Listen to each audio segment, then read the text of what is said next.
You will hear a conversation about a language course. First, you have some time to look at questions 1 to 5.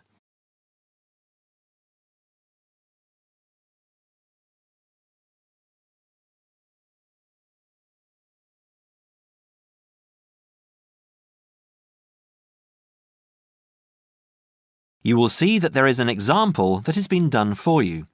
On this occasion only, the conversation relating to this will be played first. Good morning, Borgheimer language courses. How may I help you? Oh yes, I contacted you some time ago about following a German course in Germany, and you advised me to take your placement test before we go any further. Well, I've done that now, so I'd like to go ahead with booking the course for this summer, if that's possible. Certainly, sir. You said you took the placement test. What was the result? I was placed at the O3 level. O3. Right. That's lower intermediate. Fine, Mr.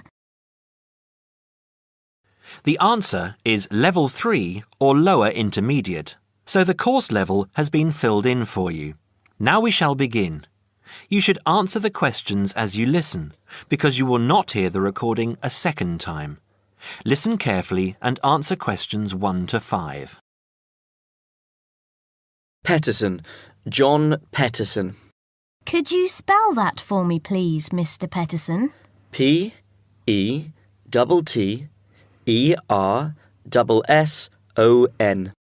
That's a double T and a double S. Am I right? That's right. Now, could I ask you where the course takes place? Well, we offer courses in Hamburg and Berlin. For your level, there's never a problem. There are always plenty of people for the intermediate classes. Oh dear. Does that mean that there might be a lot of students in my class? I wouldn't be very happy about that. No, don't worry, Mr. Petterson. The maximum class size is 12, but I've never known there to be more than 9 or 10 in a class. It could even be 5 or 6. Good. Actually, I'd prefer to study in Berlin. And how long is the course? 3 weeks, 5 hours a day.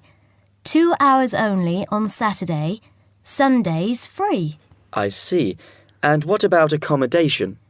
There you have a choice, Mr. Petterson.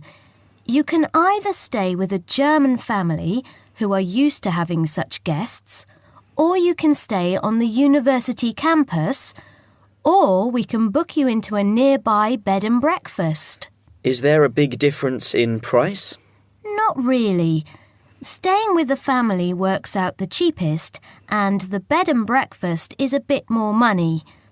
Staying on the university campus comes somewhere between the two price-wise, but Berlin is not too expensive anyway.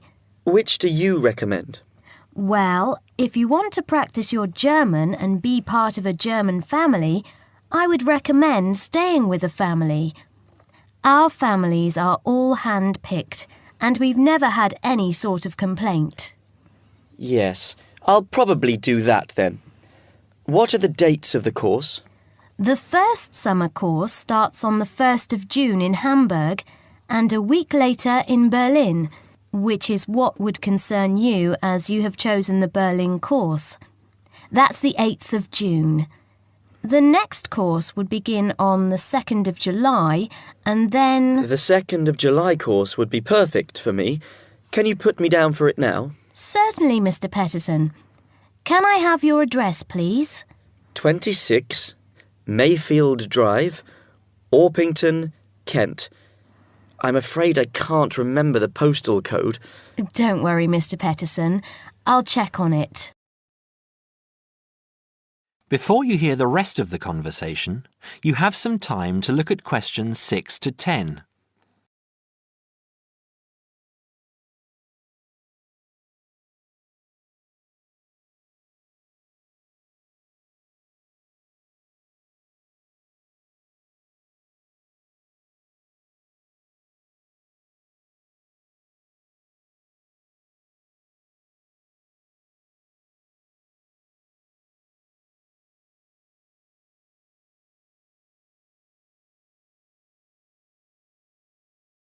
Now listen and answer questions 6 to 10. There are a couple of other things I'd like to ask. Certainly. What do I need to bring on the course? Well, apart from the obvious, you'll need our textbooks. I'll email you the name and publisher. You should be able to find it in your local bookstore. If you do have problems, call me or email me and I'll see what I can do. We provide the computers, computer disks, translation exercises and all that sort of thing, but you will need a good dictionary. We recommend Langenscheidt, which is more than adequate for your level. You don't have to go and spend a lot of money on an expensive dictionary. Not yet, anyway. Maybe you will when your German reaches a very high standard. That would be very nice. Now, finally, what about the cost of the course? And how do I pay? Would you like to pay that in pounds or in euros? Euros would be fine. In that case, it's 550 euros. You can pay by credit card if you like. Oh dear, I'm afraid I haven't got a credit card. How else can I pay? That's not a problem, Mr. Peterson. You can pay by bank transfer. Fine. By the way, I forgot to mention I am a full-time student. Have you got a student card? Oh yes. Then that does make a difference, you'll be pleased to hear. You are entitled to 35% off the full price. And if you can persuade a few people to join you, it would work out even cheaper. How do you mean exactly? Well, for every 5 people you find, 1 goes free. In other words, if there are 6 of you, you get 1 free course. Of course, in reality, you would divide up the savings amongst you, presumably. Right. Well, I'll see what I can do. Thank you. Not at all, Mr. Peterson, and I'm sure you'll enjoy the course. There are, of course, sightseeing possibilities. Would you like me to send you our brochure describing them? Yes, thank you. I'd appreciate that. Anyway, thanks for your help. If I want to call back, who do I ask for? Susanna. I'm here most of the time.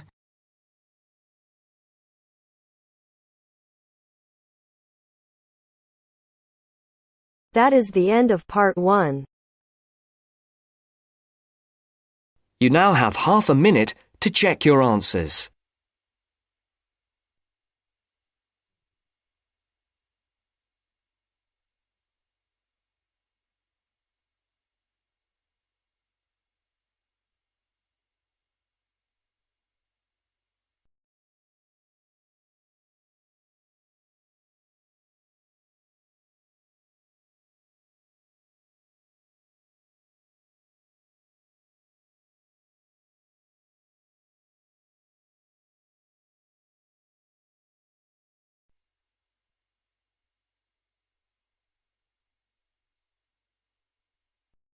Part 2. You are going to hear an interviewer who is interviewing Alan. He made a great discovery of Mungo National Park.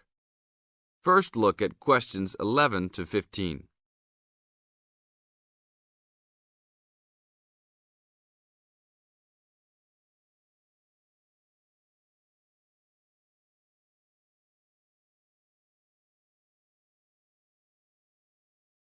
As you listen to the first part of the interview, answer questions 11 to 15.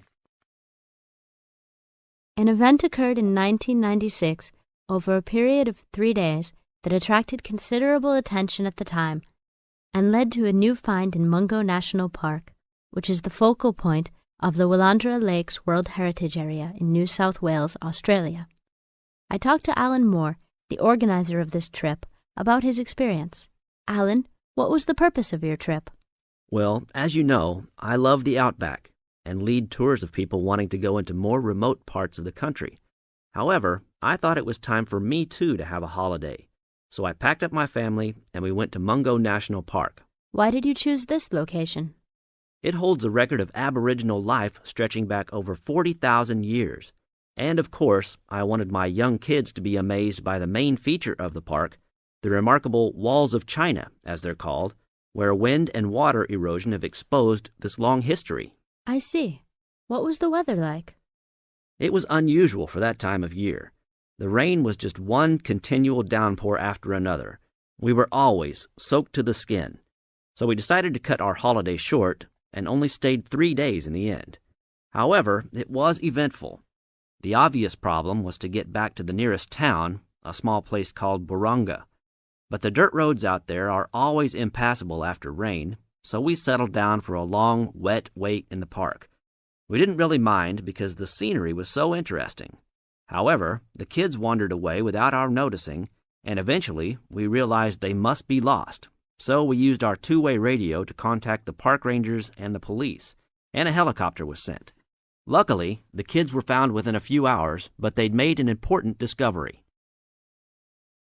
Now look at questions 16 to 20.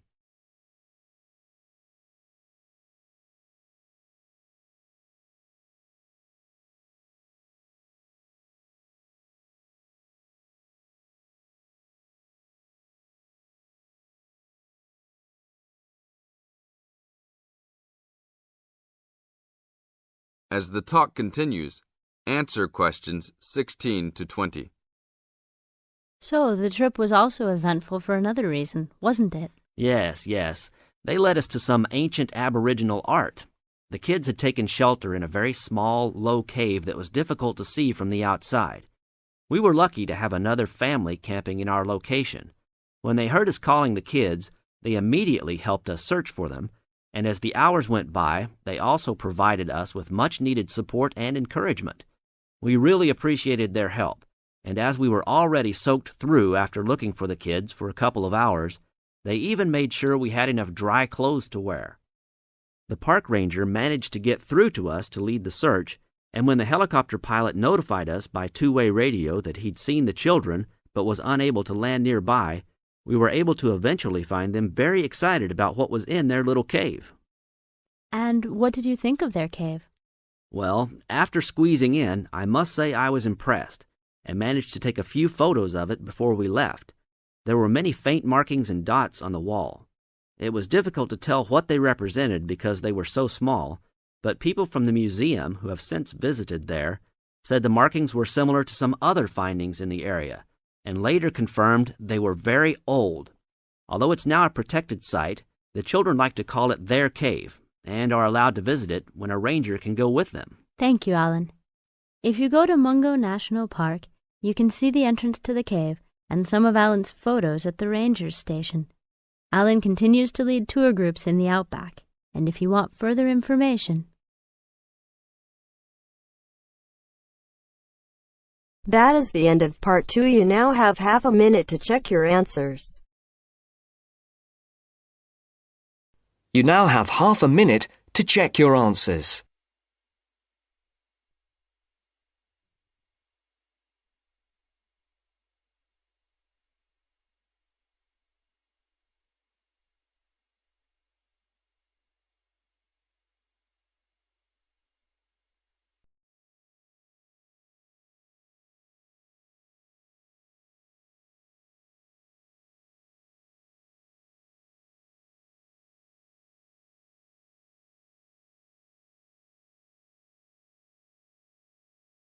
Now turns to part 3. Part 3. You will hear two friends discussing what to study at Mitchford University. First, you have some time to look at questions 21 to 27.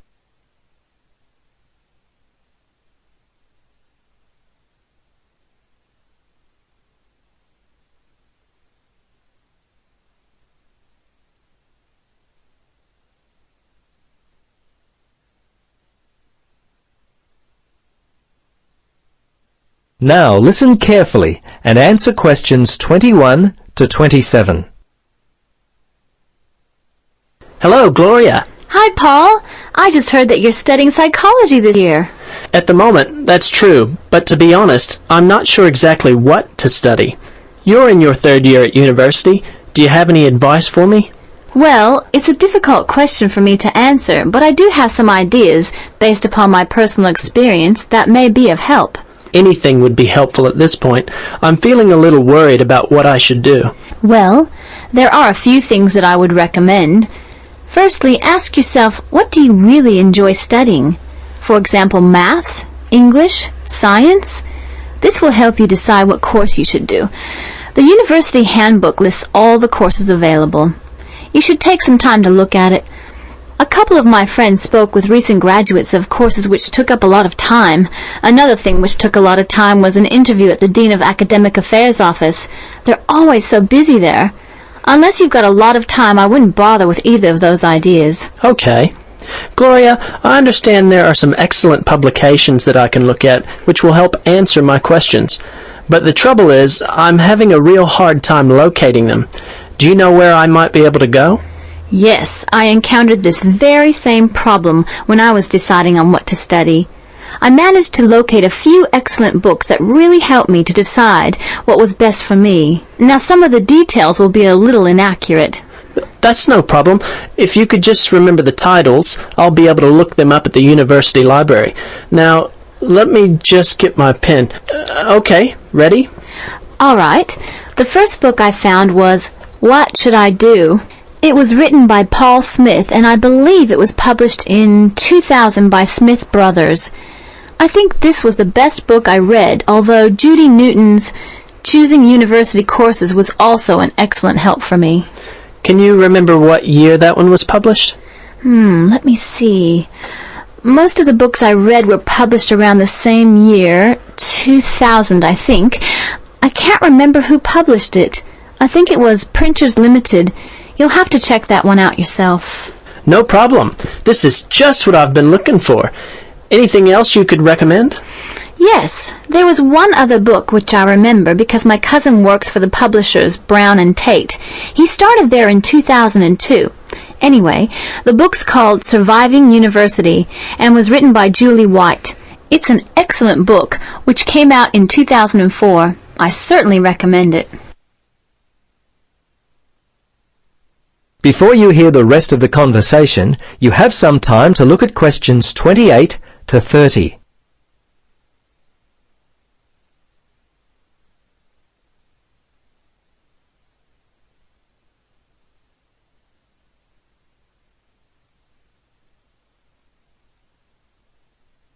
Now listen and answer questions 28 to 30. Gloria, this discussion has been so helpful.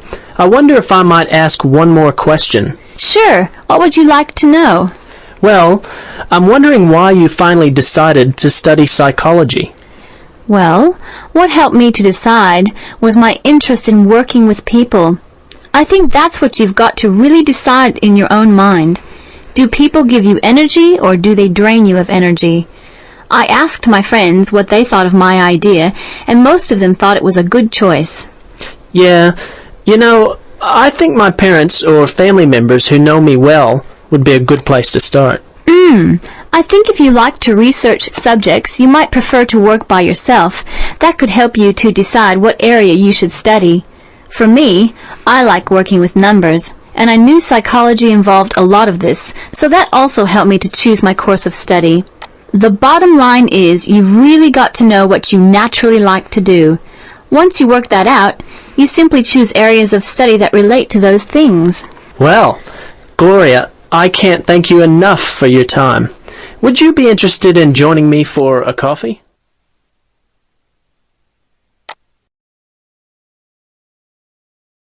That is the end of part 3.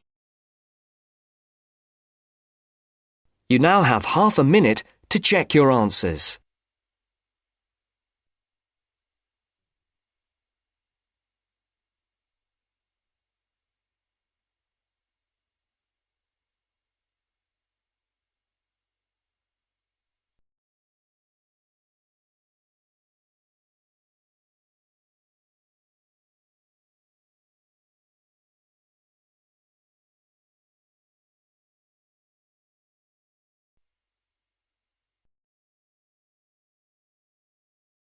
You are going to hear the first part of a lecture on American culture and American customs. First, you have some time to look at questions 31 to 40.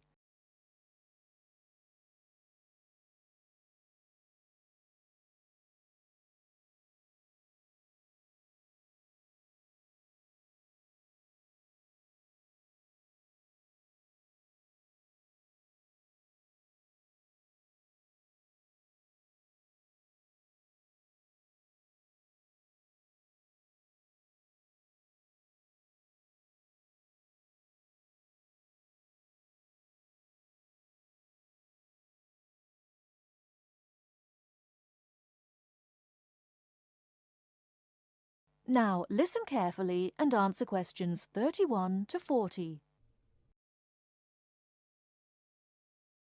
Well, last week we talked about American education, and today I'm going to discuss American values, characteristics, personal habits and courtesies. Keep in mind as you are listening to this lecture that your goal is to understand, not to emulate or judge. Just briefly, I'd like to mention that there is a remarkable ethnic diversity in the United States. The population of the USA is about 260 million. 73% of the American population is white, 12% is African American, 8% Hispanic, 3% Asian or Pacific Islanders, and less than 1% American Indian or Eskimo. Many Americans resent generalizations being made about them because Americans see themselves as very unique and individualistic. On the other hand, Americans tend to lump foreigners together into one lot and condescendingly view foreigners as people who are not as intelligent or sensible as Americans. Despite Americans' dislike of generalizations and their ethnocentric point of view, it becomes evident that they are indeed American. Americans value individualism, independence, informality, directness, punctuality, achievement, and competition. Individualism is probably the most highly esteemed value in the American culture and an important key to understanding American behavior. In the historical development of the country, individuality was crucial for survival. If you asked Americans to characterize the ideal person, they would probably use adjectives such as autonomous, independent, and self-reliant. Persons tend to be viewed as individuals rather than as representatives of a family or a group. Here are some examples of how this value affects behaviors. 1. If a group of friends go to a restaurant, everyone wants to pay their own way. In other words, they want to have separate checks and not be someone's guest. 2. In friendships, which seem to initially develop more quickly in the US than in other cultures, the Americans may feel uncomfortable if you give them more help than they need. This is a tendency to draw back and see dependency as weakness. In some ways, the stress on the individual rather than the family or group has led to a more informal society. Sometimes this lack of formality is viewed by members of other cultures as a sign of lack of respect. But that is not the intention in the American value system. This informality is even more predominant on the university campus than in other segments of society. Some ways in which you might see this value expressed in behaviors are: 1. You will generally be on a first-name basis with other students, in spite of any age differences. 2. Dress is very informal on campus. 3. Language is informal and sometimes confusing. Phrases like "see you later" and "drop by any time" are not meant literally. They are informal ways of saying goodbye. Americans are direct. Honesty and frankness are more important to Americans than saving face. They may bring up impolite conversation topics which you may find embarrassing, too controversial or even offensive. Americans are quick to get to the point and do not spend much time on formal social amenities. This directness encourages Americans to talk over disagreements and to try to patch up misunderstandings themselves, rather than ask a third party to mediate disputes. It is particularly interesting to see what behaviours have culturally become associated with straightforwardness. 1. A firm handshake somehow has come to be interpreted as a sign of sincerity. 2. Looking at a person when you speak to him or her gives an indication of honesty. 3. In a question of honesty versus politeness, honesty wins. It is considered better to refuse graciously than to accept an invitation and not go. 4. You will be taken at your word. If you refuse food the first time it is offered, to be polite, it may not be offered again. An American will not know that your initial refusal is politeness. Great value is attached to time in the US. Punctuality is considered an important attribute.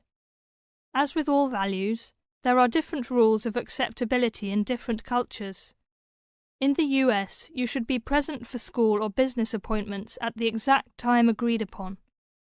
In social appointments, you can arrive 10 to 15 minutes after the agreed upon time without giving offence. If you are invited somewhere for dinner and are more than 15 minutes late, you will need to offer an apology and an explanation. A phone call explaining you have been detained and will be late will save face for you and patience for the other person. Americans also value achievement and competition.